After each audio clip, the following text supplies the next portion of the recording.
Hello, hello. Brian, are you having a good time at the conference so far? Yeah, it's been amazing. A lot of good information. A lot of really interesting features coming out. Yeah. Very excited about what we're doing. Yes, I can totally understand that. I want to thank everyone for being with us today.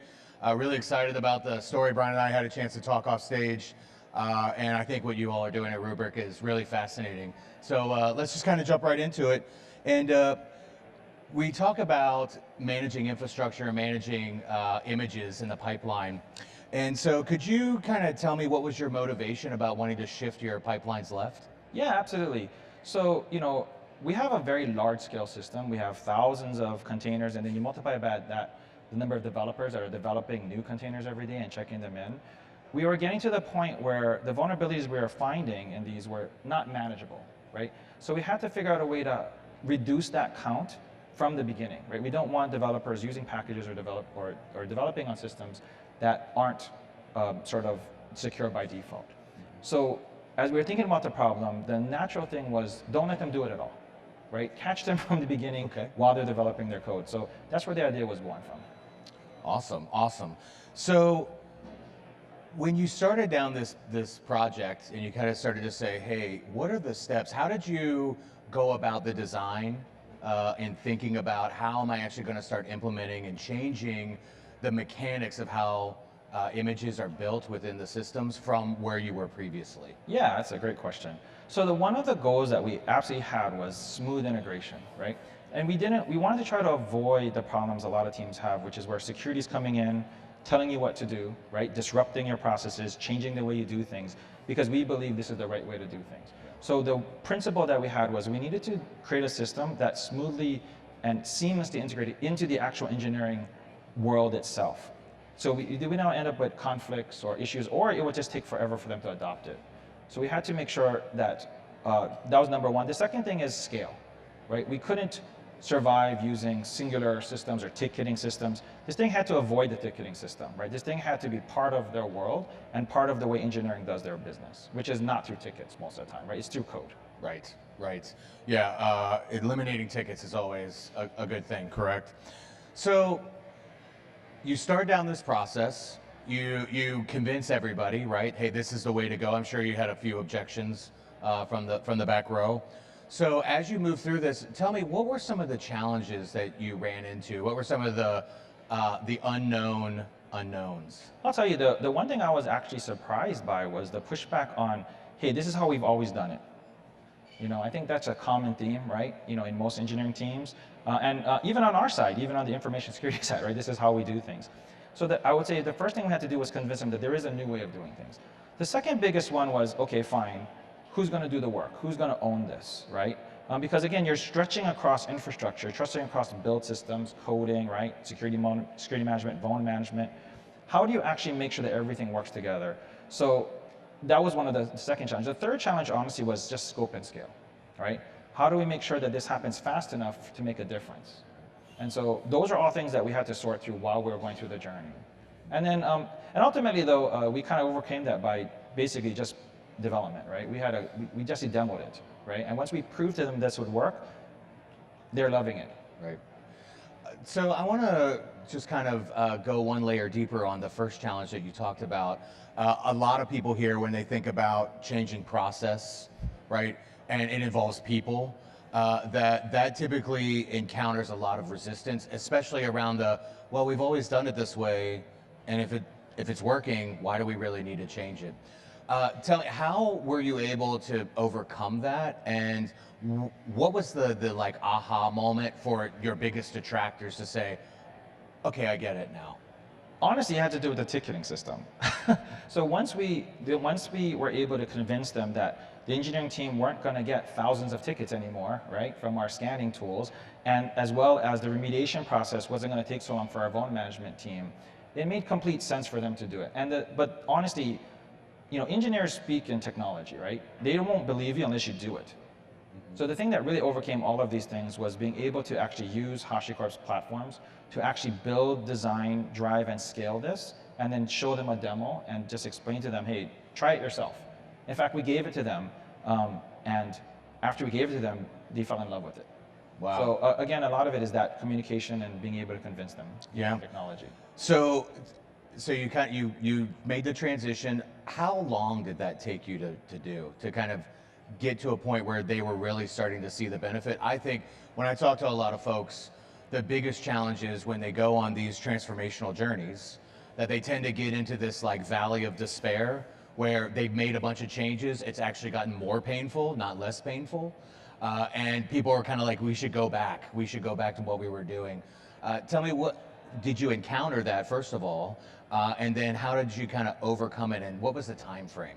Yeah, absolutely. So the design itself, we had a lot of partners, HashiCorp being one of the bigger ones. So the design itself probably took us about 3 to 6 months. But it was really, like you said, it was a validation process. It was talking to them.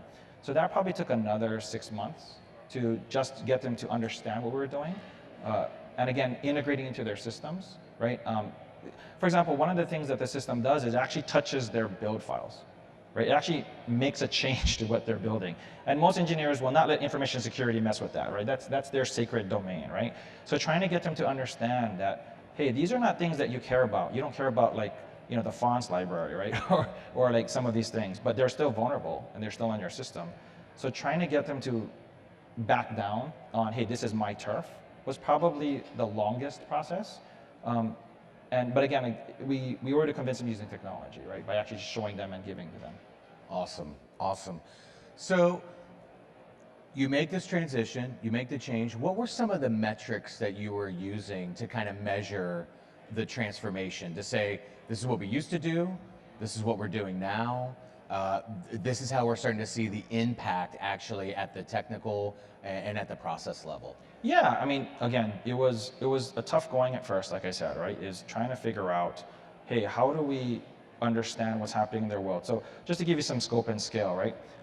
Rubrik in our deployment has over 1,200 unique containers that we deploy, right? Multiply that by 1,000 engineers working, multiply that by how many branches they're making, how many times they're building. We were submitting a lot of tickets, right? And so one of the major things was being able to understand for an image that we had built A, right? If we had done nothing, what would the impact have been? And if we then go through the system, auto build it, auto patch it, right? Go through the whole QA model, how many tickets?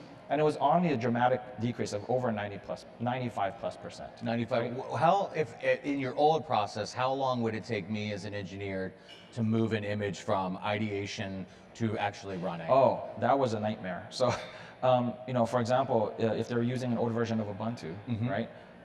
We'd actually have to go through the full QA cycle. Okay. Right? I mean, that would take probably months. So, if they were using an old image, right, they didn't trust it because they would manually QA it, they would manually upgrade it, they would manually test everything, and then they would bless it, and then we'd finally be able to get those vulnerabilities out.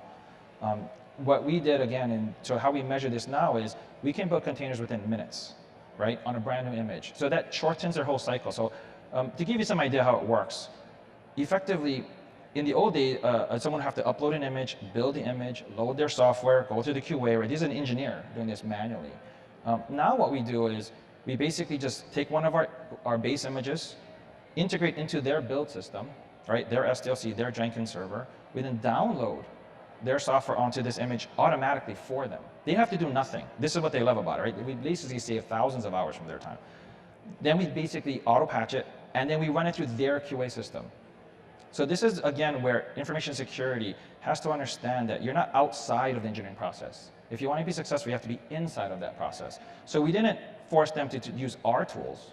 We used their tools. So whatever QA system they had, we used that. Whatever build process they had, we also integrated into that.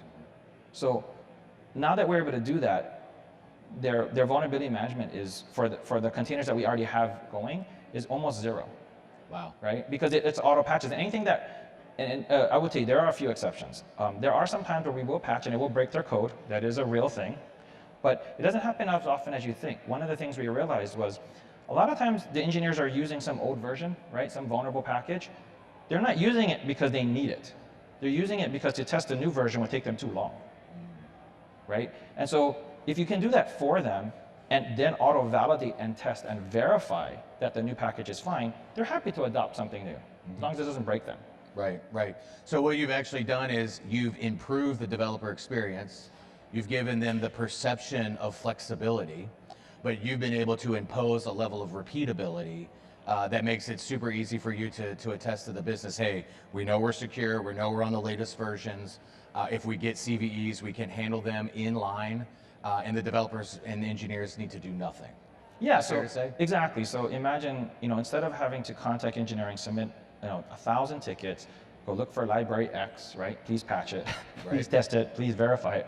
It is now a simple matter of going into our system, forcing an upgrade on a particular patch. That next build that happens anywhere, as far down as their IDE, automatically upgrades that library, automatically verifies and tests it.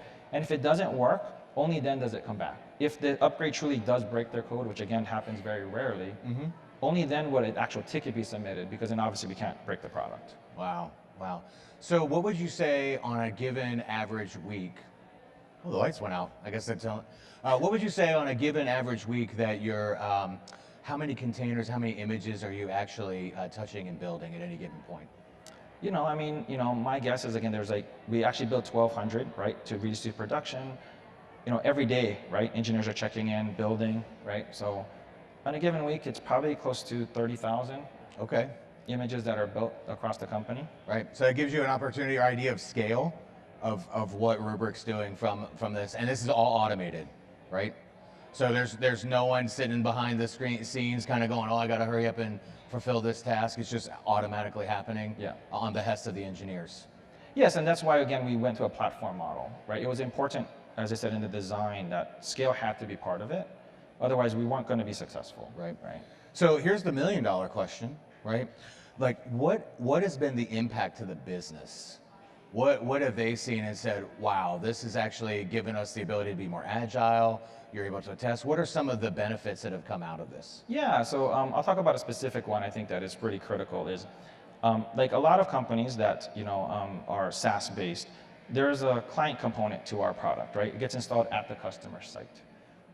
And so they are, whenever you're installing something at a customer site, they're going to scan it, right? They're going to want to know about it. They're not going to just let you deploy anything you want. We used to have a lot of customer complaints, right? Because we didn't patch it fast enough, right? So, if we have a vulnerability come out and we're installing it in their environment, they're gonna tell us, hey, Rubrik, go fix that. Now we have that system fully integrated and automated, right? So now when that comes out, we can pump out those patches very fast, right? And so that has reduced our customer complaint level by a large amount, and we're getting a lot of good feedback, both from the engineering team, our sales team, our product teams, as well as our customers. Wow, interesting. So I have a question. Were there any surprises? Like, were there any oh, I didn't, any kind of happy accidents that kind of happened along the way where you're like, oh, I didn't even expect that to be a benefit. I didn't expect this to actually touch this area, but because we're doing it over here, it's actually improving something that was completely unrelated, but very impactful? Yeah, it's actually triggered a lot of our thought processes on how we handle vulnerabilities, period, right, across any system, whether it's containers or servers. UVM has now come closer to where we're going. We've also thought about what software are we building, discovery, asset management, right? So as we've kind of gone through this journey, because we've had to touch so many different things to be successful, it's really we've thought about, okay, well, how does this impact the rest of our design, our architecture? Security in general, right? Is this the way forward? We're thinking about sort of like, how does AI, right? How do all of these other components will help us drive these things? And it also has changed our conversations with our vendors, right? Now when we talk to our vendors, we talk to them about, hey, hyperscaling, right? How do we make sure that this process doesn't break, right? So it also helps a lot. I don't know if you guys are aware, but there's a lot of people that are now coding, right, with AI, right? They're making a lot of changes there. So it's also given us some sense of comfort. Right? No matter what they're coding, right? No matter what packages the AI tells them to use, right? We can make sure that we always have a backstop there, right? In terms of what we're patching, what version they're going to be using, and then ultimately be able to protect us from any issues that might be during production deployments. Interesting. So on the converse of that question, right? What are the surprise benefits? Were there some surprise adverse impacts where you were like, oh, this is actually exposed somewhere down the line or in another part of my process that now I need to actually go and address and kind of driving to the next thing? I would say the interesting pieces that we would hit would be process change is painful, even to your benefit, right? Having to go back, think about all the documentation, think about historic data, Think about all of the, tickets that we already submitted. What do you do with those, right? Like the auto close. So there were a lot of things we had to think about in terms of how do we actually figure out what we're going to change, right? And what the benefits are. So just because you have a technology, I guess I would say is, it doesn't mean that it doesn't require oversight. So some of the things that we had to back off on, for example, was if it does fail the QA test, let's just give a specific example. If it does fail the QA test, what process should we use, right? So because nothing's ever going to be perfect, right? And so sort of the downside was, unfortunately, we weren't able to solve the problem 100%. I don't know if anyone ever will. So we still have to use some older systems and some older models, and blending that together was a challenge, and is still a challenge. And then communication, I would say, is, whenever you're dealing with something at scale, it's hard to communicate to 1,000 engineers to explain to them what's happening, how they need to do it, and how they need to change. So, it was tougher than I would thought, right? Until we had to get buy-in, right, across multiple leaders. How did you, that's an interesting point, because a lot of times, and I'm sure everyone here's gone through some type of process change, and kind of winning the hearts and minds of the populace is always the biggest hurdle, and usually the thing that slows or kills a project.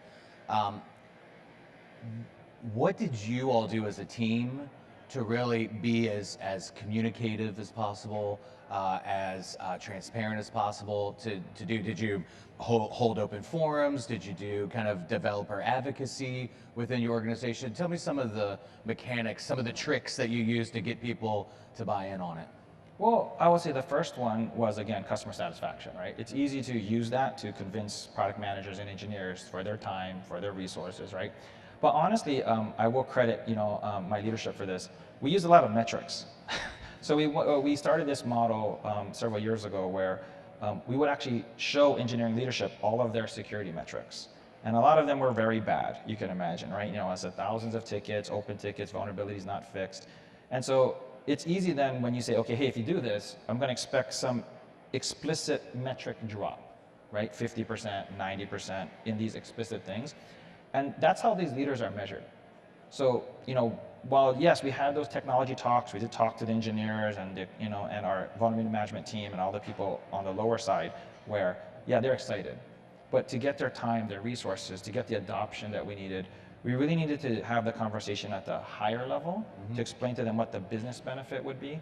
And so that's the part that really took a long time, but ultimately, I think our winning strategy was using metrics, numbers, right? Because I think that's how they measure themselves, especially in the engineering space. Bug counts or whatever. When we're able to show them real numbers and real value, that's when they were able to say, okay, fine, let's go do that. Awesome. So a combination of encouragement and shame is what you would say. Sort of top and bottom, right? Yes. So while we're doing our demos and our technologies and showcasing it and working with the build teams and the engineering teams and integrating it into the actual systems, we also had to have those conversations at the top to explain the business value and what they were going to see if they did this. Right. Okay, so look, we all know hindsight is 2020. Right, and you've been on this journey for a little over two years now. Yeah, a year and change. Yeah. Yep. So if you were to kind of go back in time and start over again, what are some of the things that you might say, hey, we should have done this differently. We should have thought about this a little bit different. That might have shortened your journey. Yeah, I will say during the design phase, we didn't bring engineering in early enough, right? So, we thought we had a great solution. Right, we tested, verified it, in our own world, within our own build systems, and we didn't talk to them until we were almost done, right? And then I think if I were to do it again, I'd definitely have that conversation way earlier. I think the also thing is that in the beginning, I would have thought about those business metrics. I didn't realize how important they would be ultimately.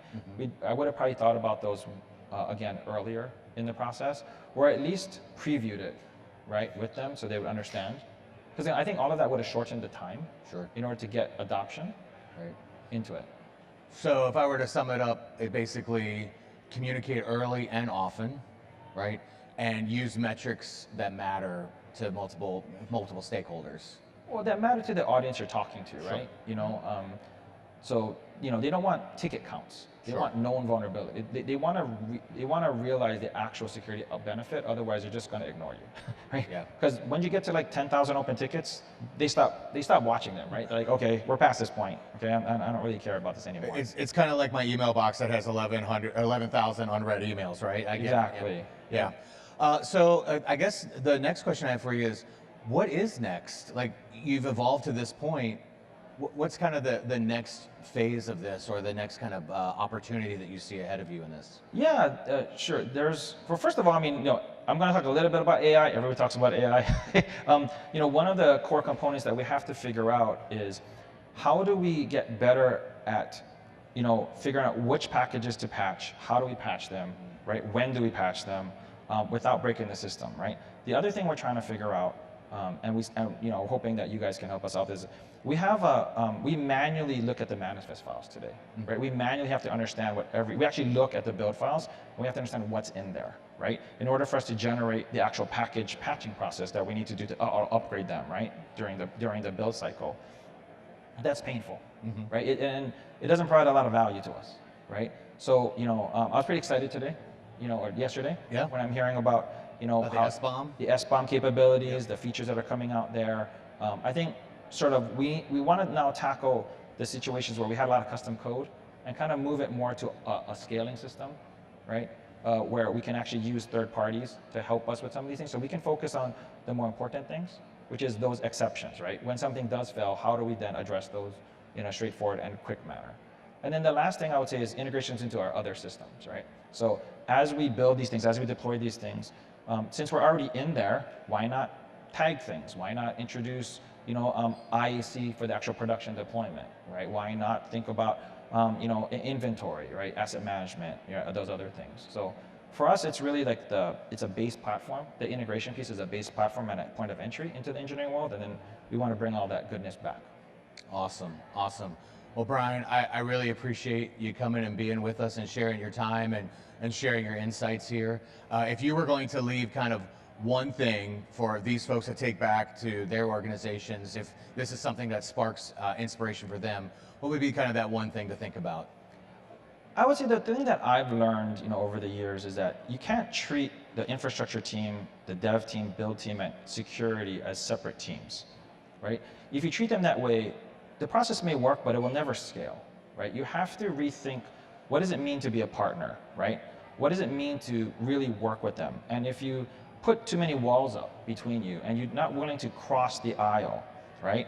Then you're going to just face challenges again and again. It wasn't until we decided to use their build system, not ours. It wasn't until we decided to use their QA system and not ours that they were really willing to engage us at the level that we needed to make this really scale to where we needed to be. So now they actually think of us as true partners, right? We actually support engineering, right? Versus, oh, that's security, right? Oh, they're coming to tell us what to do, right? So the one takeaway is like, focus on how can you be more part of their world, and then they'll respond trying to be more part of yours, right?